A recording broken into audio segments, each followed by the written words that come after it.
Diriwayatkan oleh Imam Ahmad bin Hanbal dalam musnadnya bahwa ada seorang laki-laki yang bernama Nuaiman. Ini Nuaiman di kehidupan Rasul sallallahu alaihi wasallam ada orang yang seperti itu gitu. Orang yang sering minum minuman keras. Rasul sallallahu alaihi wasallam marah, murka. Rasulullah kalau yang berhubungan dengan Rasulullah tidak marah. Tapi kalau sudah berhubungan dengan agama, Rasul sallallahu alaihi wasallam adalah orang yang paling marah, orang yang paling istiqamah dalam kebenaran. Maka Rasulullah panggil Nuaiman, apa yang kau lakukan? Dia katakan, aku minum minuman keras ya Rasulullah. Rasulullah cambuk dia. Kemudian dia bertobat kepada Allah. Kemudian ketahuan lagi minum. Kemudian dicambuk lagi oleh Rasulullah SAW. Sehingga sebagian sahabat memukul dia dengan pukulan yang banyak. Sehingga apa yang berlaku? Sebagian sahabat mengatakan, la'natullahi ala Nuaiman. Semoga Allah melaknat Nuaiman. Dia mempermainkan Rasulullah. Dia bilang sudah mau taubat tapi minum lagi. Dia bilang sudah mau taubat tapi minum lagi. Maka Rasulullah SAW mengatakan, la tal'anuh fa innahu yuhibbullah wa rasulah. Kata Rasulullah, jangan kamu laknat Nuaiman, karena dia itu cinta sama Allah, cinta sama Rasulnya. Dalam riwayat dia dicintai Allah dan dicintai oleh Rasulnya Muhammad sallallahu alaihi wasallam. Ibn Majah menceritakan bahwa Nuaiman ini pernah suatu waktu diajak oleh Sayyidina Abu Bakar pergi ke negeri Syam. Negeri Syam itu di mana? Seperti yang diceritakan tadi, antara daerah Suriah, Lebanon, Yordania, kemudian Palestina. Daerah seperti itu. Umumnya orang Quraisy pada masa itu mereka memiliki rihlah berdagang, membeli dagangan ke Syam, kemudian dijual lagi di kota Makkah. Ketika itu Rasulullah SAW didatangi Abu Bakar. Sayyidina Abu Bakar mengatakan kepada Rasulullah, ya Rasulullah, saya mau izin ya Rasulullah. Mau apa? Saya mau ajak dua sahabat kamu ini ikut berdagang ya Rasulullah. Siapa kata Rasul? Nuaiman. Kata Rasulullah SAW, Nuaiman kamu mau ajak? Mau ngapain?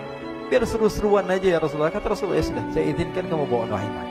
Ketika itu Sayyidina Abu Bakar membawa Nuaiman sama satu sahabat namanya Suwaibid ibn Harmalah. Siapa namanya? Suwaibid ibn Harmalah. Ini sahabat Rasulullah SAW yang memiliki sifat yang berbeda-beda. Kalau Nuaiman ini aneh. Pernah Rasulullah SAW dibawain makanan banyak, dikasih Rasulullah, dikasih sahabat semua. Semuanya sudah makan, tiba-tiba si Nuaiman ini, sahabat Nabi Nuaiman mengatakan kepada Rasulullah, ya Rasulullah, ini yang penjualnya, tolong kau yang bayar ya Rasulullah. Makanan udah habis. Makanan udah habis. Rasulullah SAW bingung, saya yang bayar. Akhirnya Rasulullah katakan kepada sahabat, ayo keluarkan uang, kita patungan, kita bayar. Rasulullah aja dimainin, apalagi kita orang. Sallu ala Nabi Muhammad. Nuaiman diajak Sayyidina Abu Bakar. Kata Rasulullah SAW, benar kamu mau ajak Nuaiman? Iya ya Rasulullah. Diajaklah akhirnya. Diceritakan dalam riwayat Ibn Majah, diceritakan juga di dalam Siyar A'lam Nubala, diceritakan juga di dalam Musnadnya Imam Ahmad bin Hanbal, dalam riwayat Imam Ahmad bin Hanbal. Maka diceritakan Nuaiman diajak oleh Sayyidina Abu Bakar. Sesampainya di negeri Syam, semua dibagi tugas. Fulan bin Fulan kerjaannya ini, Fulan bin Fulan kerjaannya ini, semua memiliki kerjaan. Nuaiman tanya, wahai Abu Bakar, kerjaannya saya apa wahai Abu Bakar? Kata Sayyidina Abu Bakar, kamu mau ngapain terserah kamu wahai Nuaiman. Yang penting kamu ikut saya kan. Kemudian satu di antara mereka namanya Suwaibid ibn Harmalah. Ditanya oleh Sayyidina Abu Bakar, wahai Suwaibid, kamu mau kerjaan apa? Kata Suwaibid, terserah kamu wahai Abu Bakar. Kata Sayyidina Abu Bakar, kamu menjaga makanan, karena saya tahu kamu ini adalah orang yang senantiasa menjaga amanah. Suwaibid ini kalau disuruh maju dia maju, disuruh mundur dia mundur, disuruh ke kanan dia ke kanan, disuruh ke kiri dia ke kiri. Orang yang ikut aja.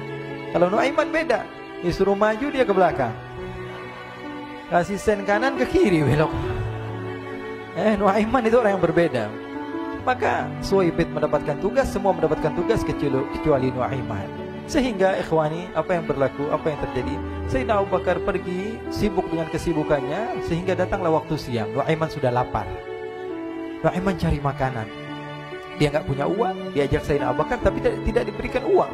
Sehingga dia cari-cari makanan. Dia tahu Suwaibid yang jaga makanan. Dikatakan, wahai Suwaibid, saya mau makan, berikan kepada saya satu roti saja. Yang terpenting apa? Saya makan sekarang, saya sudah lapar. Kata Suwaibid, ya Allah Nuaiman, kita tunggu Abu Bakar saja sehingga dia datang, karena ini amanat. Amanat dari Abu Bakar, saya tidak boleh berikan kepada siapapun kecuali atas izin Abu Bakar. Kata Nuaiman, kasih saya makanan, kalau tidak saya bikin masalah sama kamu. Merah wajahnya Suwaibid, karena dia tahu, jangankan saya, Rasulullah aja dimainin. Bingung, apa yang harus saya lakukan? Akhirnya Nuaiman bilang, gampangannya aja, kata Nuaiman, kamu kasih saya makanan, atau kalau tidak saya bikin masalah sama kamu. Bingung Suhaib pikir panjang. Setelah itu dia katakan, ya sudah Nuaiman, saya tetap mau jaga amanah Abu Bakar, karena saya takut ini adalah perintahnya Allah, perintahnya Rasulullah SAW, dan perintah daripada Abu Bakar sahabatnya Nabi.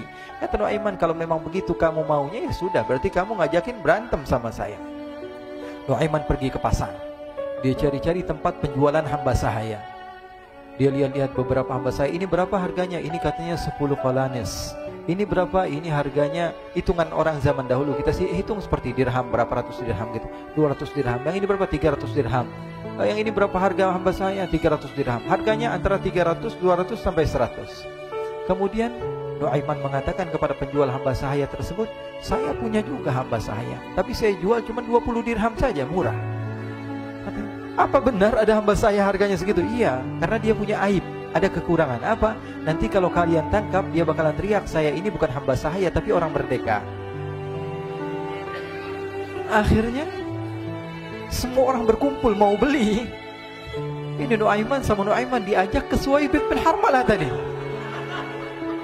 Kata Nuaiman, itu ada orang yang berdiri sedang menjaga makanan, itu hamba sahaya saya, tangkap saja. Oh baik. Diberikan uang 20 dirham, dimasukkan oleh Nuaiman ke kantongnya, kemudian Suhaib ditangkap. Ketika ditangkap, Suhaib teriak, saya bukan hamba saya orang merdeka. Maka orang-orang tersebut mengatakan, saya sudah tahu kekurangan kamu. Ini memang kekurangan kamu, memang kamu, tapi saya tidak perlu dengan bacot kamu, yang penting kerjanya kamu gitu. Ya kan hamba saya untuk apa? Untuk kerja. Mau dia ngomong apa, mau ngomel, terserah, yang penting dia mau kerja. Akhirnya ditangkaplah Suhaib dan dijual di pasar. Nuaiman punya uang banyak ini. Dia beli makanan, dia beli minuman, dia beli hadiah buat Rasulullah. Dia beli macam-macam di negeri Syam ini. Waktu itu adalah superpower, adidaya Romawi. Pada masa itu semua barang mahal, tapi Nuaiman banyak uangnya. Dia belanja ini, belanja itu, sehingga Sayyidina Abu Bakar pun pulang. Ketika Sayyidina Abu Bakar pulang, Sayyidina Abu Bakar cari, mana ini Suhaib? Kita semua sudah lapar. Kata Nuaiman dengan mudahnya dia mengatakan, sudah saya jual wahai Abu Bakar. Maka Sayyidina Abu Bakar bertanya, apa yang kau lakukan wahai Nuaiman? Diceritakan oleh Nuaiman dengan jujur. Nuaiman ini orangnya apa adanya, tapi nyusahin. Saya jual. Akhirnya dibawa oleh Nuaiman, Sayyidina Abu Bakar pergi ke mana? Ke pasar. Lalu dibeli lagi oleh Sayyidina Abu Bakar As-Siddiq Suhaib, yang tadinya orang merdeka menjadi hamba sahaya sebentar, kemudian dibeli lagi oleh Sayyidina Abu Bakar. Pulang ke Madinah, kisah ini diceritakan di hadapan Rasulullah SAW. Maka perawi mengatakan, fadhahikan nabiyyu hatta badat nawajiduhu. Ketika diceritakan kisah Nuaiman tersebut dengan Suhaib, Rasulullah tertawa sejadi-jadinya, sehingga gigi geraham Rasulullah SAW nampak di wajah mata para sahabat. Sehingga perawi lain mengatakan, 1 tahun berlalu Rasulullah, setiap ada tamu yang datang pada Rasulullah akan ceritakan kisah Nuaiman menjual Suhaib tersebut. Jadi ada ikhwani, jangan kalian kira Rasulullah SAW itu hidup di satu masa sahabat-sahabatnya itu seperti ustadz-ustadz yang khusyuk, yang kayak Habib bin Anis ini banyak. Bahkan ikhwani, mungkin di akhir karena masanya sudah habis, pernah suatu waktu Rasulullah SAW didatangi asyraf, delegasi dari beberapa negara yang ingin mengenal apa itu agama Islam. Sehingga mereka datang ke rumah Rasulullah SAW membawa unta, kendaraan yang ketika itu kendaraan yang paling mahal mereka miliki. Itu untanya yang paling mewah. Diikat di depan rumah Rasulullah SAW. Tamunya pun masuk, duduk bersama Rasulullah SAW. Di depan rumah Rasulullah SAW ada beberapa sahabat. Ada Sayyiduna Hamzah. Kalian tahu Sayyidina Hamzah adalah orang yang pemberani. Ada Sayyiduna Umar. Kalian tahu Sayyidina Umar adalah orang yang pemberani. Ada Sayyiduna Ali bin Abi Thalib. Ada Sayyiduna Sa'ad bin Abi Waqqas. 4 sahabat ini lagi nongkrong gitu depan rumahnya Rasulullah SAW, berjaga sebelum Allah Subhanahu wa taala turunkan ayat wallahu ya'simuka minan nas. Ketika mereka sedang asyik duduk, tiba-tiba Nuaiman datang. Ini Nuaiman kalau datang pasti bikin sesuatu yang aneh. Bahkan dikatakan tidaklah Rasulullah SAW dalam keadaan bersedih, kecuali Nuaiman datang Rasulullah akan tersenyum. Jadi sebagian sahabat itu senang kalau sudah Nuaiman datang, pasti Rasulullah bahagia. Tapi ketika itu Nuaiman datang, ingin duduk bareng-bareng Sayyidina Hamzah. Sayyidina Hamzah katakan kepada Nuaiman, bercanda begitu. Nuaiman, kamu lihat unta orang datang dari luar Arab ini. Lihat, kata Nuaiman, ini besar banget ini, badannya besar gitu. Dagingnya pasti banyak. Iya, ini kalau kita sate enak nih ntar malam. Kata Nuaiman. Kata Sayyidina Hamzah, apakah kamu berani? Kata Nuaiman, saya berani aja asal kalian gak bilang sama Rasulullah. Kata Sayyidina Hamzah, benar wahai Nuaiman, benar kan? Akhirnya Sayyidina Hamzah lupa masalah itu, cuma bercanda-bercanda saja. Sayyidina Hamzah lagi asik sama Sayyidina Umar, Sayyidina Ali. Tiba-tiba apa? Ternyata ketika dia melihat unta tersebut sudah pisah antara kepala sama badannya. Nuaiman mengatakan, wahai Hamzah, ini unta saya sudah potong, saya mau pergi sebentar. Kalau Rasulullah cari saya, tolong jangan beritahu di mana saya. Nanti kalau keadaan sudah aman, mari kita nyate bareng-bareng. Ini ada yang seperti itu di zaman Rasulullah SAW. Maka dia pun berlari dan berlari mencari satu tempat supaya Rasulullah SAW dia selamat daripada Rasulullah SAW. Sehingga Sayyidina Hamzah bingung, ini kalau Rasulullah keluar gimana?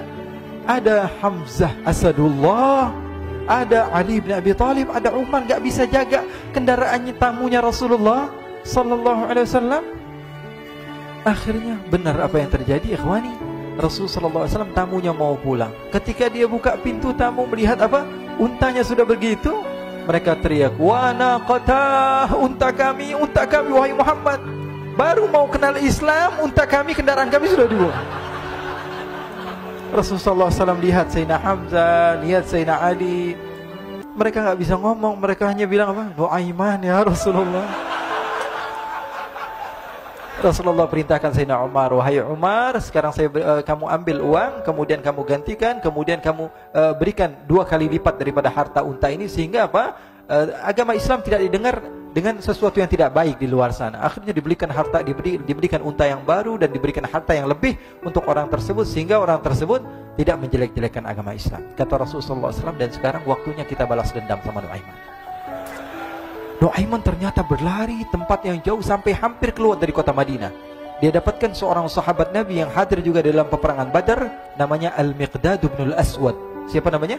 Al-Miqdad bin Al-Aswad ketika itu sedang menggali sumur. Ketika sedang menggali sumur, Nuaiman datang. Nuaiman katakan kepada Miqdad, wahai Miqdad, wahai sahabat Rasul, kamu orang yang hadir dalam peperangan Badar, kamu adalah orang yang hebat. Dipuji-puji sama Nuaiman. Ada maunya ini. Akhirnya dia bilang, wahai Miqdad, tolong saya. Kenapa wahai Nuaiman, kamu ini kekasihnya Rasulullah, orang yang disayang sama Rasulullah. Kenapa?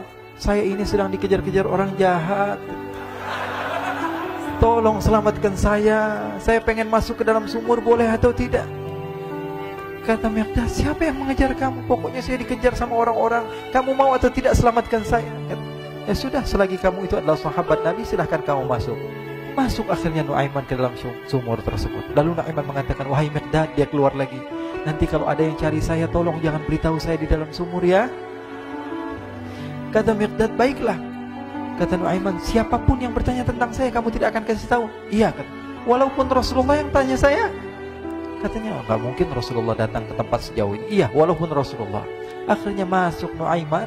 Setelah beberapa menit Rasulullah dan rombongan benar datang. Miqdad bingung ini. Ini kenapa Rasulullah datang ke RW kami ini? Ada apa ini Rasulullah sampai sejauh ini? Ditanya, ya Rasulullah, ada apa ya Rasulullah? Kata Rasulullah, saya cari Nuaiman. Di mana Nuaiman? Innalillah, kata Miqdad. Enggak dijawab ini Rasulullah. Kalau dijawab saya ingkar janji. Akhirnya apa dia katakan? Wahai Rasulullah, mata saya tidak memandang kepada Nuaiman, tapi tangannya nunjuk ke dalam sumur. Sahabat. Apa dia bilang? Mata saya tidak melihat kepada Nuaiman, tapi tangannya nunjuk ke sumur. Akhirnya dibuka sama Rasulullah, Nuaiman muncul. Kata Rasulullah, Nuaiman, kamu bikin malu saya, wahai Nuaiman. Ya Rasulullah, yang bersalah bukan saya, tapi orang yang mencari saya bersama kamu, ya Rasulullah. Akhirnya Rasulullah nengok, siapa? Ternyata Nuaiman sudah lari kabur. Sallu ala Nabi Muhammad. Kisah-kisah seperti ini sebenarnya banyak sekali, ya. Ini menunjukkan kepada kita bahwa kehidupan Rasulullah itu begitu indah. Rasulullah SAW, kalau kamu mau menjadi orang yang baik, contoh Rasulullah. Mau menjadi bapak yang baik, contoh Rasulullah. Mau menjadi pemimpin peperangan yang baik, Rasulullah. Mau menjadi murid yang terbaik, contoh Rasulullah. Bagaimana akhlak Rasulullah. Mau menjadi suami yang baik, contoh Rasulullah. Dalam segala hal, apapun itu Rasulullah SAW adalah makhluk yang paling terbaik.